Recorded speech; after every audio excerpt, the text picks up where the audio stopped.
Good morning, everybody. Thank you very much for that, Professor, for that very kind introduction.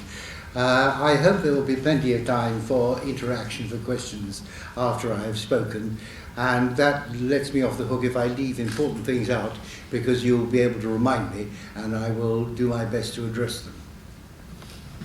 One thing we need to make clear absolutely from the start is this is not about Europe as such. I love France, which is why I live in France. I like the French. This is not about whether you like Europe or not.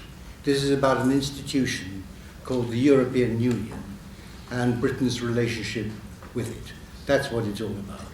And one shouldn't be misled by people who say, well, if you don't think the institution is a great thing to be part of, then you must be somehow anti-European. It's nothing to do with that. Whatever. It is a difficult discussion to have. There are, I think, three main obstacles to rational discussion. The first is the political correctness which surrounds this issue. Political correctness is the great blight of our time. And the membership of the European Union is, if you don't think it's a good idea, then, as we say in France, you are mal vu.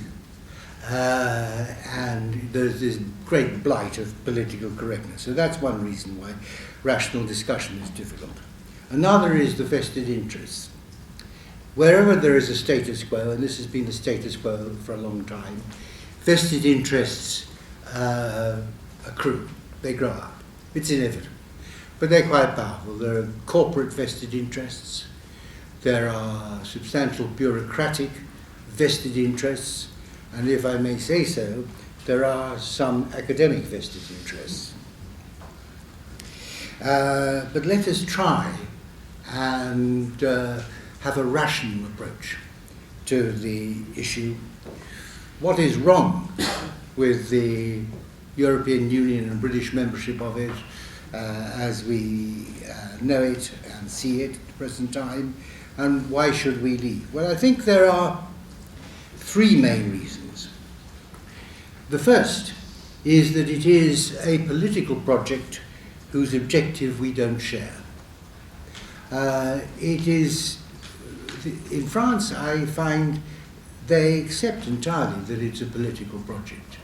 Curiously, in this country, there is a reluctance to believe that it is, that somehow politics can trump economics, and it tends to be seen exclusively in economic terms. But it is, of course, a political project. The project, I would say, whose objective we don't share, and that objective is to create a United States of Europe. That is what ever closer union is about. Ever closer union, as the Stuttgart Declaration of 1983, the so-called Solemn Declaration on European Union, made clear, and this has never been revoked or rescinded, is not just a union of the peoples, which is a slightly vague and meaningless expression, but a full-blooded political union of the member states. And that indeed is what monetary union is all about.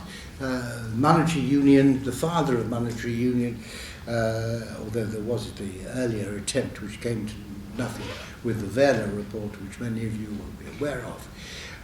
But the second attempt which worked, the father of that was Jacques Delors. I knew Jacques very well, still do. He was my opposite number, my homologue, as we say in France, when I was Chancellor. He was the finance minister of France, and a very clever man. And he understood fully that you cannot have a satisfactory monetary union without a fiscal union. And you cannot have a fiscal union, certainly in democracies, without a political union. And therefore, this was the crucial stepping stone towards a political union. And in a sense, I say it was never intended as an economic project, and indeed it's been a disaster as an economic project. It has been extremely damaging economically for the countries that are members of the Eurozone.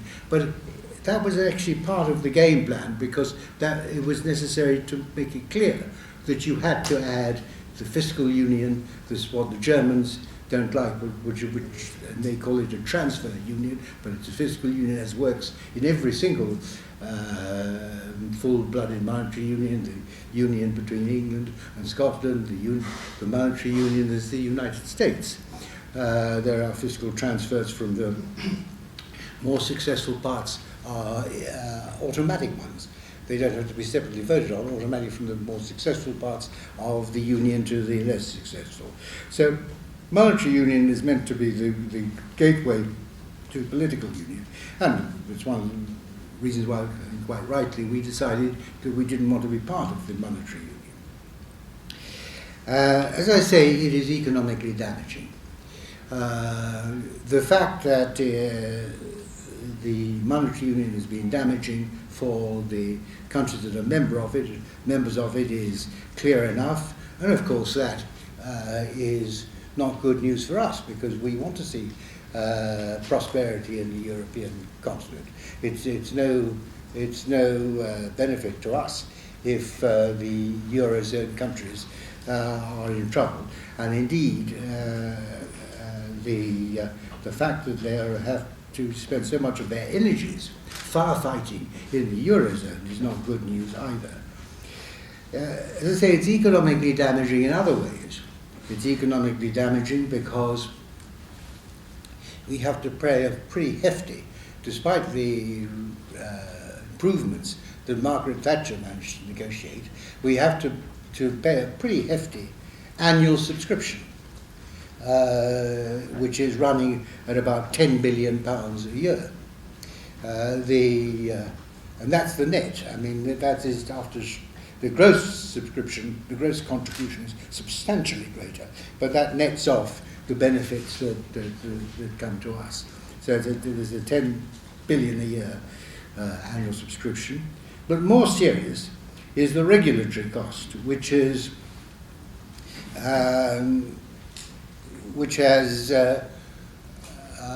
been reliably calculated to be of the order of 25 billion a year, the burden of European Union regulation.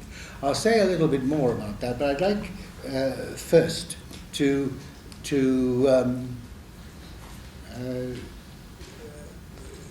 kill one myth about this. There are the people who say, oh, well, you have to have European Union regulation. You have to have it whether you are in the European Union or not, because if you want to export to what they call the single market, which is a complete misnomer, but they mean the European Union market, then you have to abide by their regulations. Yes, of course. Just like when the Americans sell to the European Union, they have to abide by European Union regulations, just as when we sell goods, to services, banking we do a lot, to the United States, we have to abide by United States regulation. The problem with the European Union regulation is it affects the 85% of our GDP, which is not sales to the European Union. Sales to the European Union are 15% of our GDP, and the rest of the GDP is accounted for by exports to the rest of the world, and of course overwhelmingly internal sales within the United Kingdom. And this burden of regulation affects everything, and of course it is particularly tough for small and medium-sized businesses. And small and medium-sized businesses, many of them at this stage in their evolution, don't export at all, whether to the European Union or to the rest of the world.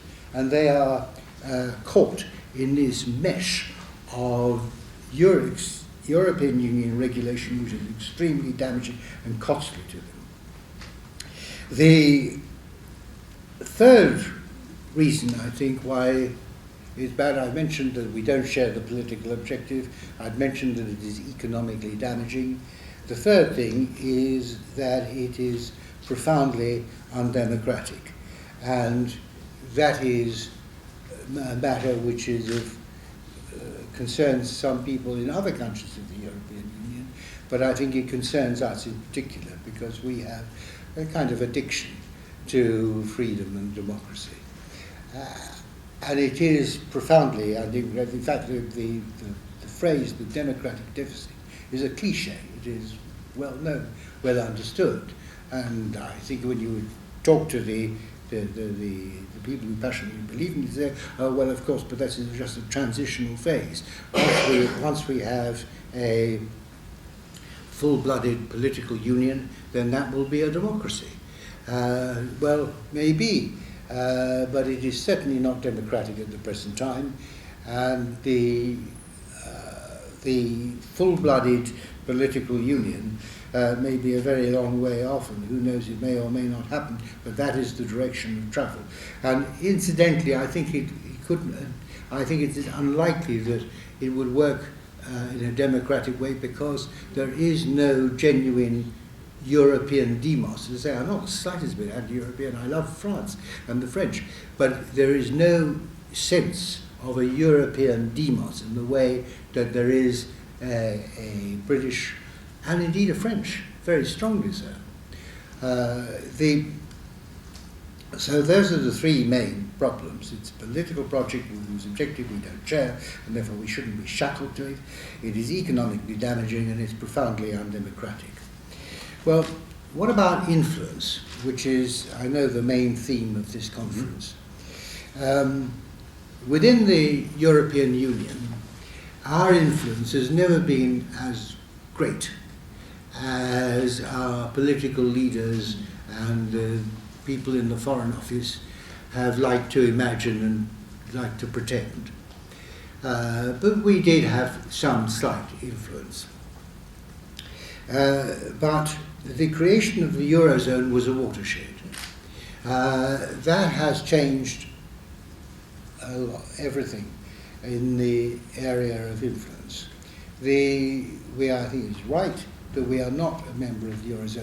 I think you could make an argument that this half-in, half-out relationship we have is the worst of both worlds. We should actually choose whether we want to be wholly in or wholly out. The problem at the moment is that the Eurozone caucus has now an automatic qualified majority, and therefore our influence on decisions that are made by the European Union as such is nugatory.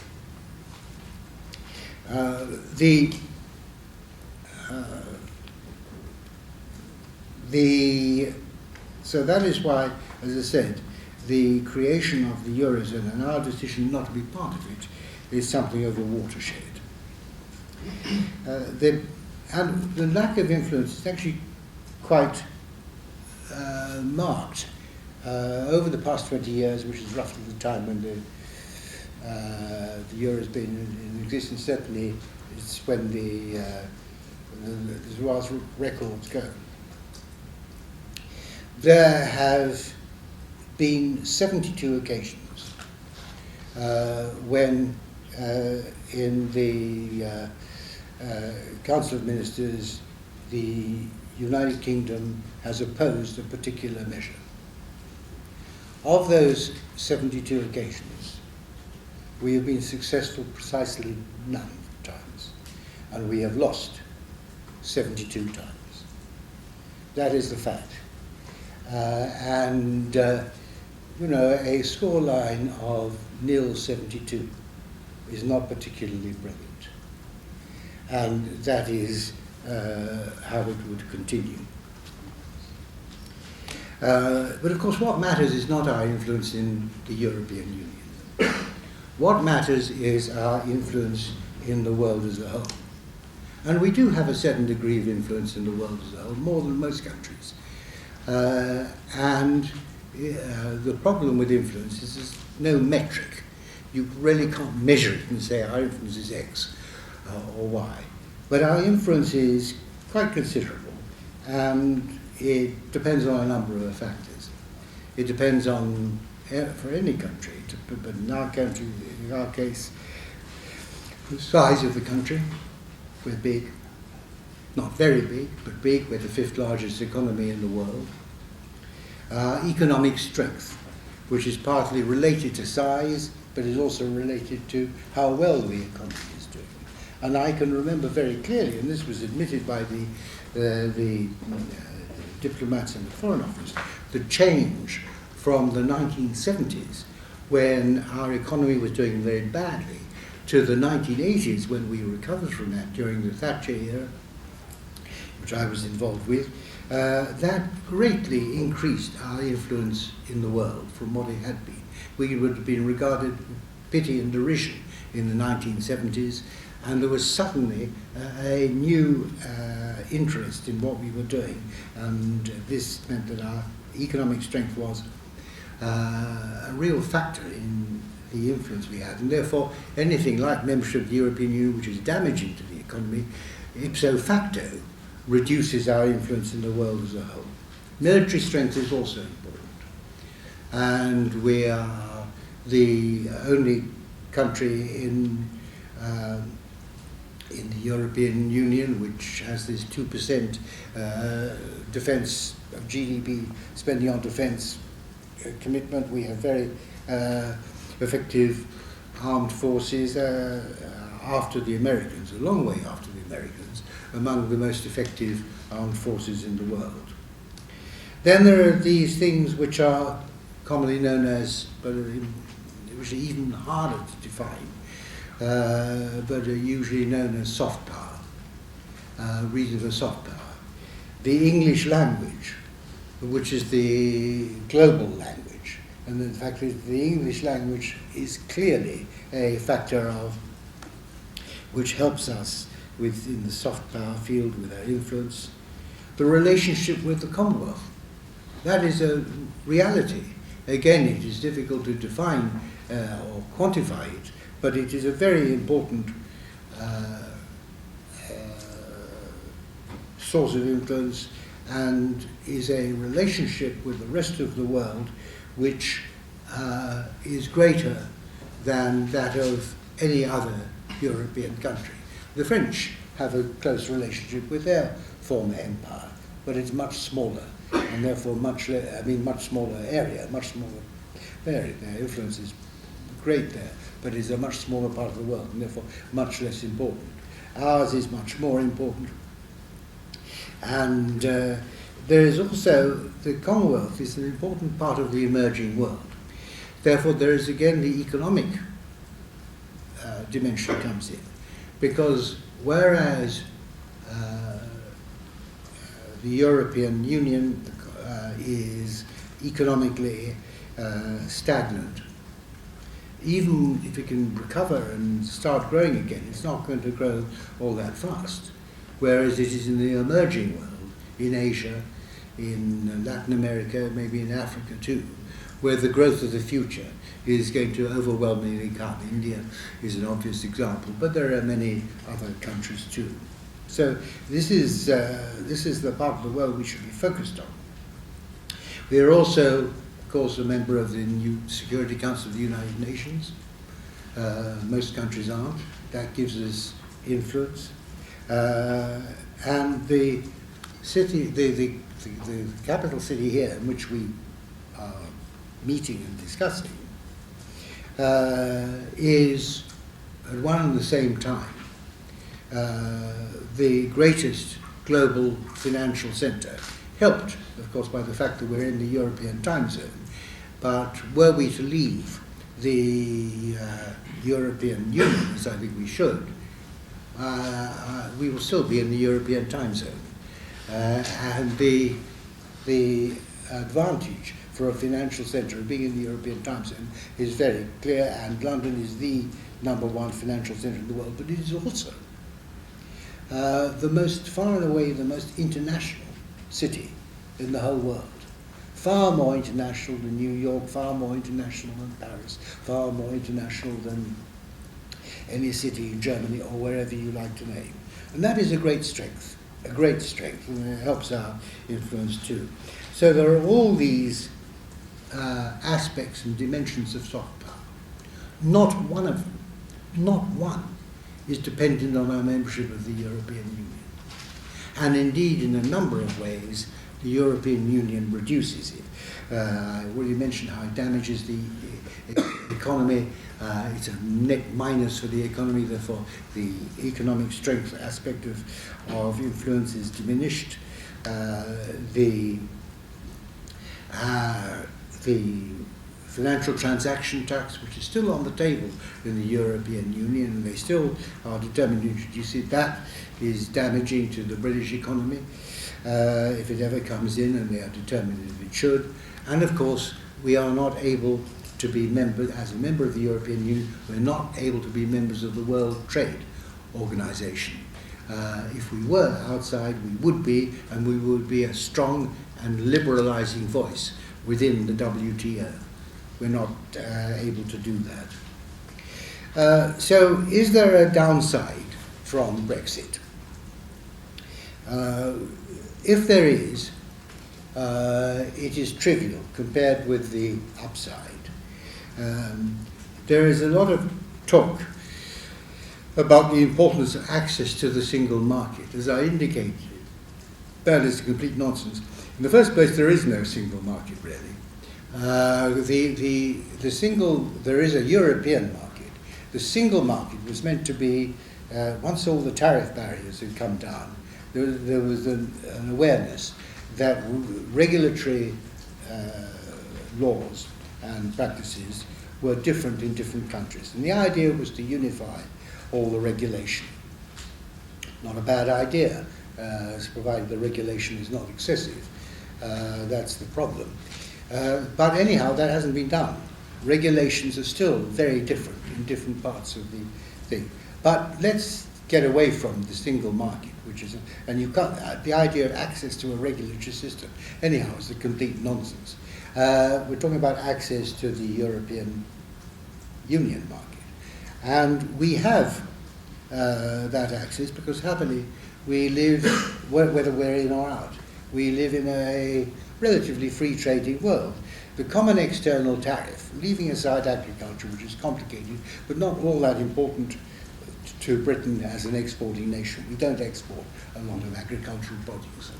The common external tariff ranges. It goes up in some things to about 10%, but on the whole, the average is, weighted average, is little more than 3%. That's a trivial barrier, and that is why, of course, you find goods from outside the European Union everywhere within the European Union. No, the Americans, the Chinese, you name it, have no difficulty in exporting to the European Union. You look at the goods in the shops.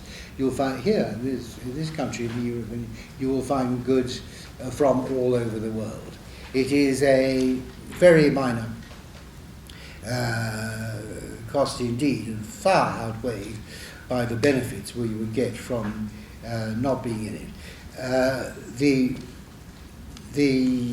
And there is a problem too, that the political, not only is the European Union as an institution profoundly bureaucratic rather than democratic. I mentioned the democratic deficit, but there's also a huge bureaucratic surplus.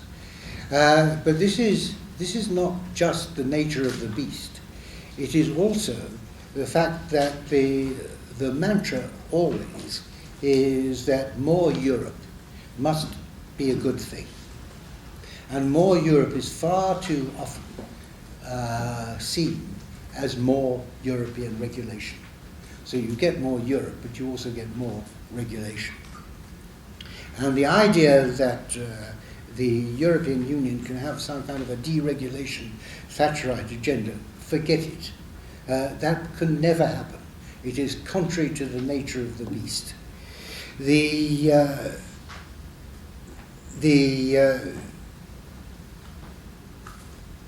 I must wind up, but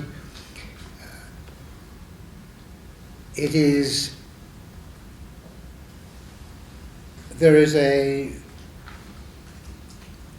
question of whether in fact this trivial cost would exist at all. We are an enormously important market to the rest of the European Union. We are a market of approximately £300 billion a year. The European Union, the rest of the European Union is interested in a free trade agreement with the United States, may or may not happen. It's complicated by some extraneous issues. But the American market is for the rest of the European Union, what do you think? £300 billion a year. We are as important as that, and we are the most important market for a number of key industries on the continent of the rest of the European Union. The German motor industry, we are the most important market. And it is highly unlikely that they will not wish, for their own reasons, for their own benefit, to sign a free trade agreement with the United Kingdom. It matters to them far more than it matters to us. So, to coin a phrase, we have nothing to fear but fear itself. What I believe the British people want is a genuinely global future as a self-governing democracy. And that is not something we can have as a member of the European Union. It can be assured only by Brexit. And I leave you with one last thought. If we had never joined the European Union, would the British people vote to join it today? The answer emphatically is no. And therefore the only rational course is to leave. Well, Lawson, thank you very much indeed. I don't think you left anything out, but we have 25 minutes to find out. I could hear the Twitter fingers starting to scurry with the phrase, we have nothing to fear but fear itself. The Danes, I think, are the only ones. You, John, you're a great expert on this issue. But the Danes have an exemption, as we do, from joining the monetary union.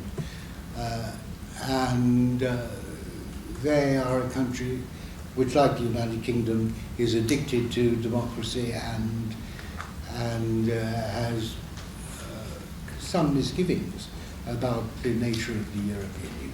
But the rest of the countries, I think, are all obliged to join the single currency. They haven't got this opt-out. And incidentally, talking about opt-outs, there's one thing in the current debate which I didn't mention, which perhaps I should have done. And that is that the Prime Minister said that one of his objectives, one of his 4 objectives in the negotiation, and he'll certainly achieve it because it's meaningless, is an opt-out for Britain from ever closer union. Well, we already have that because we're not members of the Eurozone. But in fact, it is meaningless because the European Union will continue to churn out legislation designed to get us to political union, and we cannot resist it. So although we say we don't share that, we are dragged along, we are shackled to this process, whether we like it or not. So just saying that we're opting out is neither here nor there. If the European Union were prepared to abandon the objective of ever closer union, the political union, that would be great. That would be great, and I and many others would need to think again. But that is emphatically not the position. They are committed to the political union, and and I don't think that I don't know which countries you have in mind, John, but I don't think where the Romanians are is either here or there. I mean, look, of course regulation is needed, but it is grossly excessive and growing all the time within the European Union. Only today, for example, the House of Commons is debating the new ports regulation. The British government is wholly opposed to this excessive regulation of ports, European Union ports, but it can't resist it. It just can't, it is unable to do so. It is extremely harmful, and the people who run Britain's ports are well aware of that, and so is the British government, but there's nothing they can do about it. It is true that our wonderful civil service does have a tendency to gold plate a number of the regulatory regulations that emerge from Brussels, to use the shorthand. But that's not, which other countries don't do. Other countries like Italy, for example, notably, are rather more relaxed. But that is not the main problem. The main problem is the regulation in the first place. And as for our influence, look, the Foreign Office confuses influence with being in the room. The Foreign Office wants to be in every room.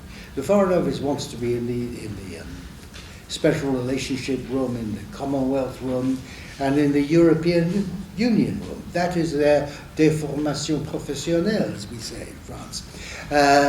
But it is the idea that you're in the room is not the same thing as having any influence, and we don't. And there is another thing too, which makes European Union regulation, which is excessive. Partly because it is a bureaucratic outfit, and partly because, as I say, they think that more Europe must be good, and therefore more European regulation, because it's more Europe, that must be good. So it gets completely out of hand. But the point of getting out of the European Union is that we will decide. It's a matter of self-government. We will decide what regulation is desirable and necessary, and what is not. And we're quite capable of doing that. Quite capable, thank you very much. We don't need the European Union to tell us what we need to regulate and how we should regulate it. There is a further reason why the European Union regulation matters particularly to us. It applies to some other countries, but there is a difference in the tradition in Northern Europe and Southern Europe about how seriously you take the law. And in Northern Europe, we tend to take it very seriously. In Southern Europe, they tend to have a more relaxed view. And I think it is good that we take it seriously. I think that is right. But of course it means that these regulations bite harder on countries who do have this view of the law and respect for the rule of law. Can I just abuse my position and ask you a couple of questions about the campaign itself? Firstly, the obvious question is, how confident are you that the Leave side will prevail in the referendum? And the second is, given that you're going to be arguing against the Prime Minister and against all these vested interests that you spoke about, who doubtless will become very vociferous as the date approaches, how will the Leave camp counter that?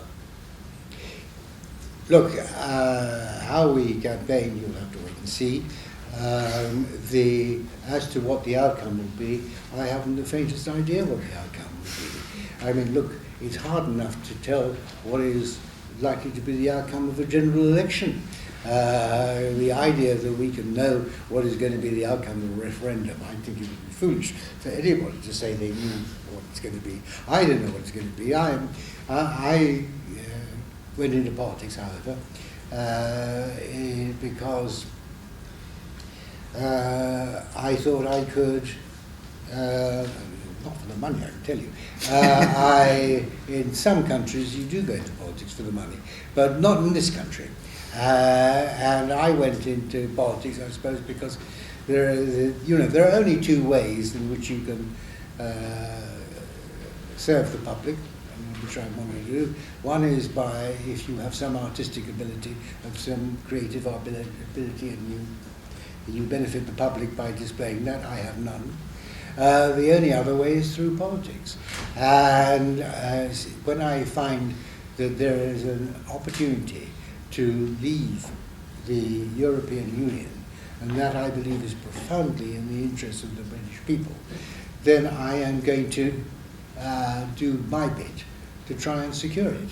Whether I'm successful or not, and all those who take the same view as successful, we shall see. Okay, thank you.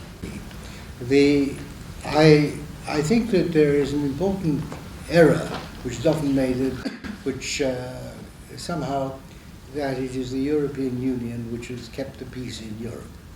That is arrant nonsense, despite the fact that the European Union, I think, was awarded a share in the Nobel Peace Prize on the grounds that it's done that. I was in favour in the 1950s of some kind of European get-together because, like most people of my generation, I was concerned that, and this was a profound motive of a number of people, including that of Jean Monnet, who is sort of principal architect originally, who was strongly in favour of a United States of Europe right from the beginning.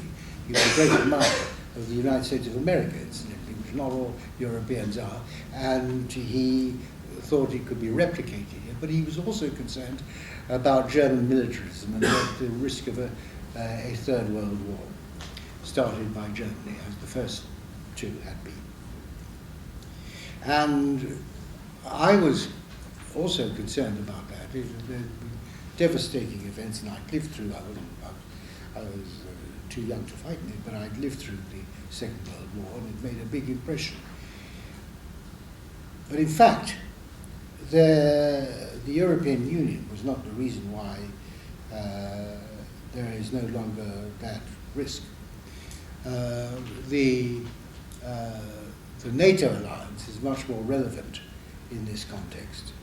But what is even more, and I should have mentioned now, we are a powerful member of NATO. We are an influential voice in NATO, and our closeness to the United States, which is particularly close, of course, on the security side, but it's close in other ways, despite not being as close as it once was, enables us to be a more important force in NATO, plus our military capability, obviously, than most other countries. But the real reason, I think, why Germany, there's no longer a danger of a recrudescence of German militarism, and I'm quite sure that anybody who knows Germany will know this, is that Germany, and this is not fully understood, I think, in this country, Germany suffered horribly as a result of the Second World War. They suffered horribly. And to be blunt, they learned their lesson.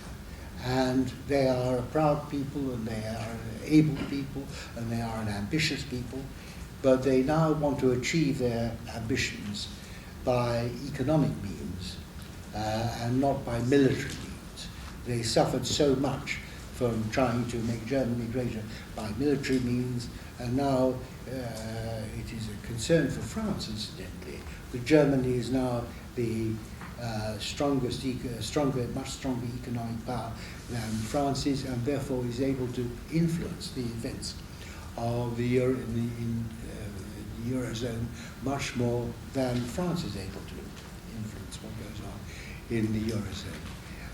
So I think that there is no longer any risk of a recrudescence of German militarism, and even if there were, it is not the European Union which is the answer to it.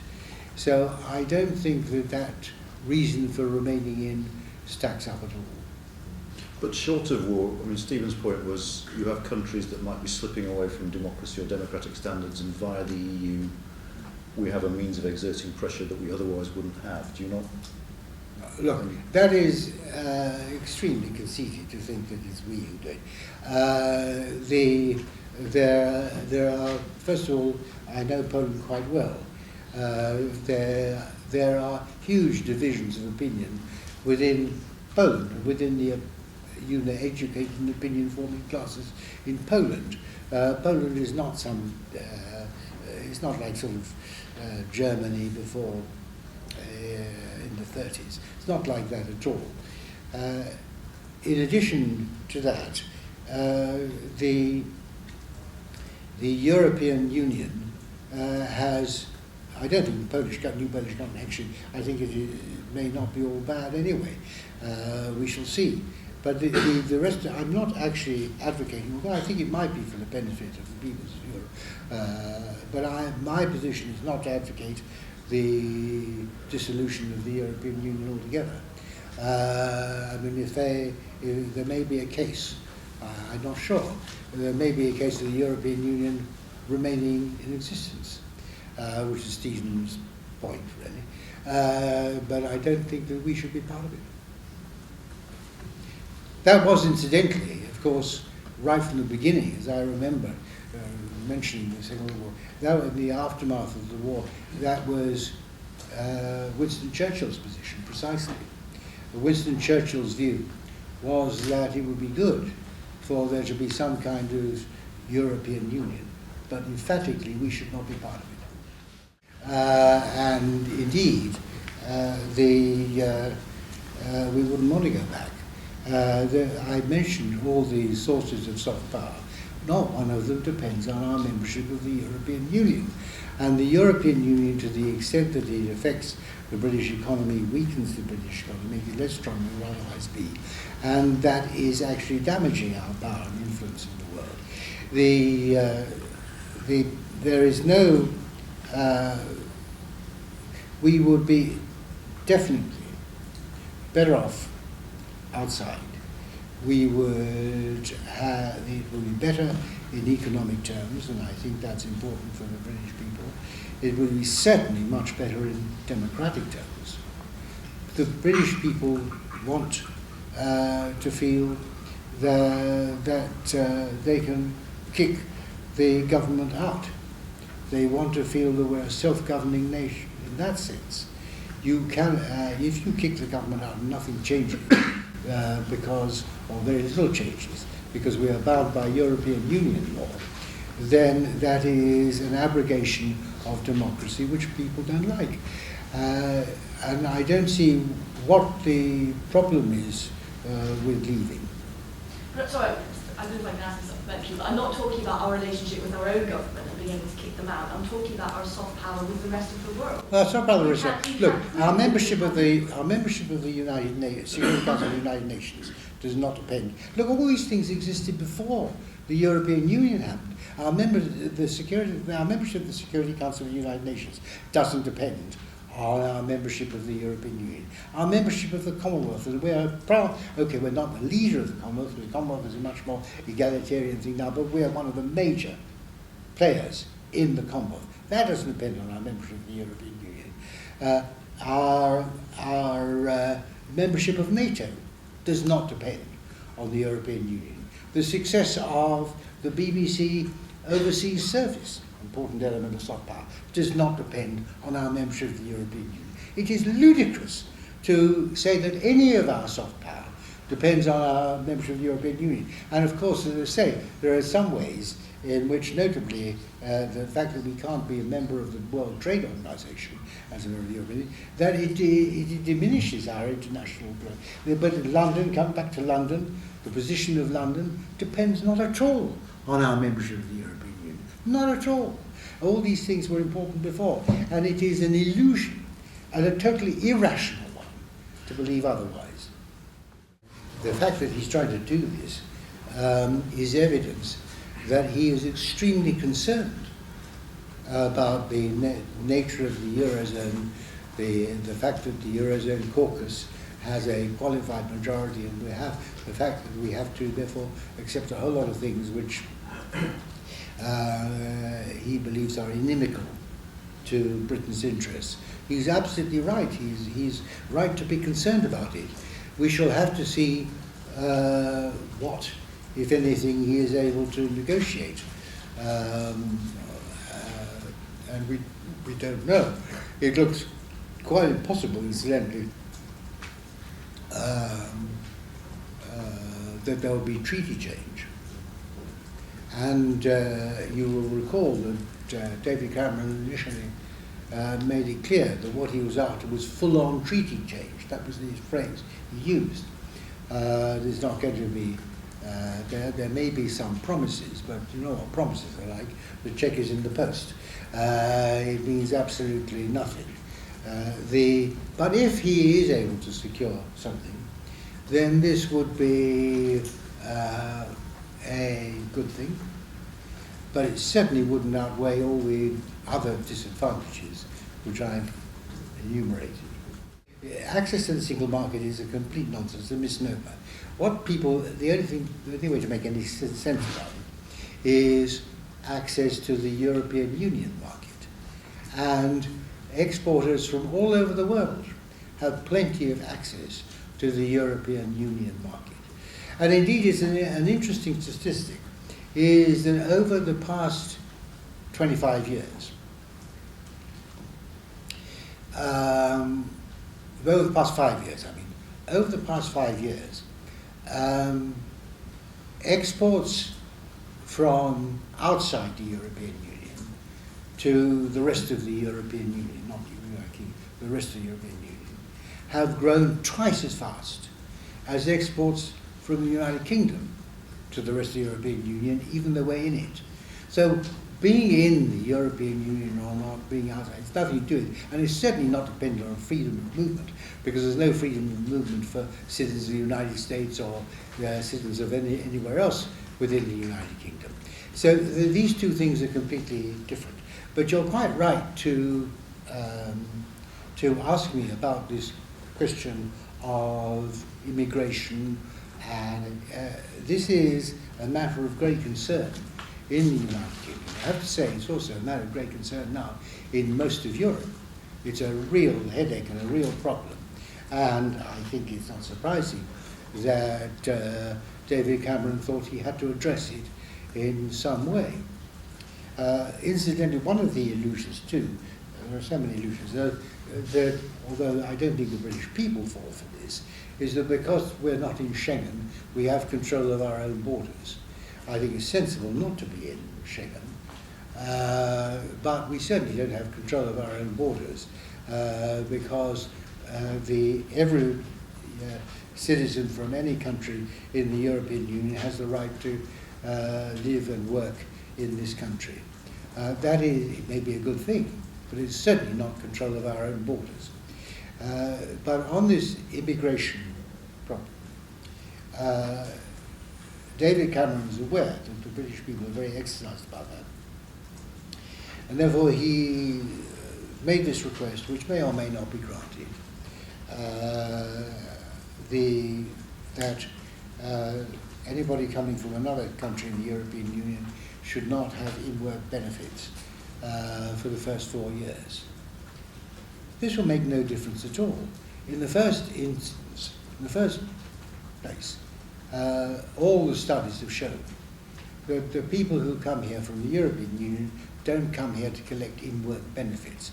They come here to work, and to work and be better paid than it's easier for them to get jobs because our unemployment level is much lower than the unemployment levels in most of the rest of the European Union, and also the work is better paid, and that's why there's so many huge numbers of French living and working here in England, and particularly in London. They love it here. They feel that the freedom they have here and the nature of how the British less regulated way in which the British economy works is a much more attractive environment for them to work in. And people don't come here for in-work benefits. And of course they're becoming much less important. This is why George Osborne was able to do the sort of volte-face he did over the in-work benefits, following what happened in the House of Lords a few months ago and so on. You will recall all that. Because with the introduction of this new so-called living wage, this substantial increase in the statutory minimum wage, in-work benefits become less and less important. But anyhow, they won't make any difference at all. And as I say, the experts on immigration flows who've made this clear, who've studied the immigration thing and said this will not make any difference to the flow of immigration into the United Kingdom. The Scots would be, incidentally, would be most unwise to use membership of the European Union as a reason for Scotland leaving the union, the old union, the 300-year-old union between England and Scotland. They depend wholly, not wholly, but they depend more than any other country on the English market. That is desperately important to them. And it is even, and they would have, if they leave the, if they apply to join the European Union, if we are outside it, they would have to accept the euro and be part of the eurozone. That's not really very good news for them. And even what would be even worse were for them is that you would find all the best Scottish businessmen coming south to England, and a number of them, I have to tell you, are making contingency plans to do that at the present time. Not in connection with the European Union so much as a connection whether there may be a second referendum sometime and there might be a separation between Scotland and the rest of the United Kingdom.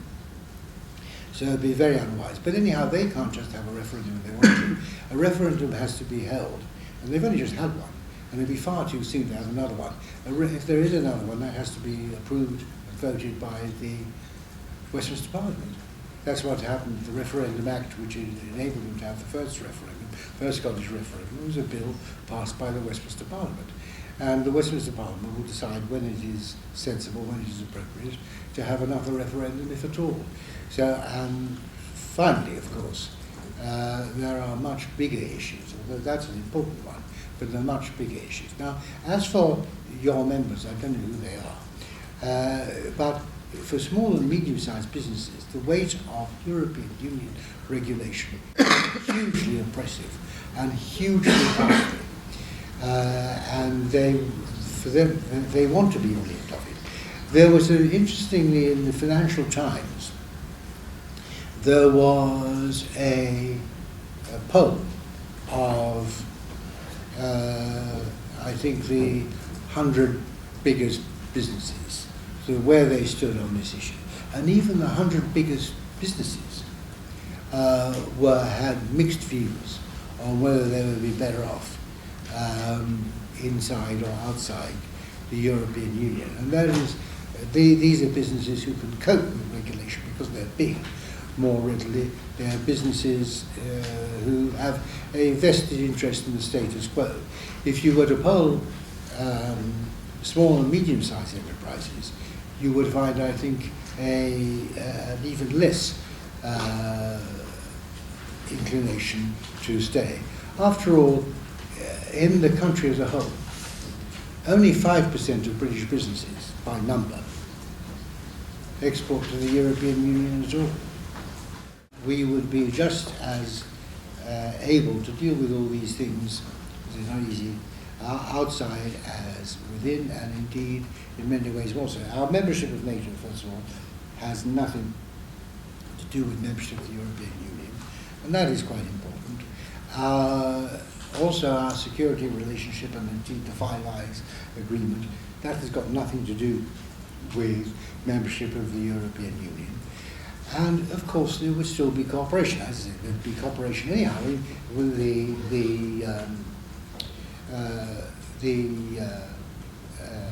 bombing